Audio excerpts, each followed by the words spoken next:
কিছু কিছু পোস্ট দেখলে আসলেই খারাপ লাগে। আস্তাগফিরুল্লাহ। পোস্টের ধরন জাস্ট সালাম দিন, রিপ্লাই আসলে আপনি ভাগ্যবান, ইনশাআল্লাহ। আমি পর্দা করি, আলহামদুলিল্লাহ। ইউ আজকে কে কে ফজরের নামাজ পড়ছো? তাদের চাঁদ মুখখানা দেখতে চাই।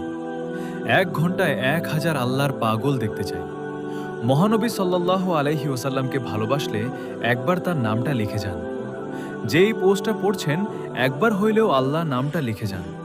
কে কে নামাজ পড়ছো, কোরআন পড়ছো, হাত তুলো। ফার্স্ট তারাবি ডান, ফার্স্ট ইফতার ডান, ফার্স্ট সেহরি ডান। আস্তাগফিরুল্লাহ, আস্তাগফিরুল্লাহ, আস্তাগফিরুল্লাহ। ভাই স্ল্যাশ বোন, এটা চরম মূর্খতার পরিচয়। কেন?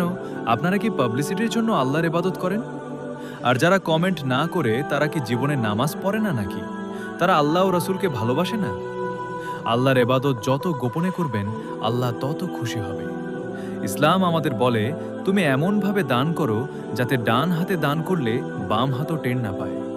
আর বর্তমানে মানুষ এমনভাবে দান করে মনে হয় বিশ্বজয় করে মাইকিং করছে। বিরত থাকুন এসব পোস্ট করা থেকে। আল্লাহ আমাদের হেফাজত করুন, আমিন।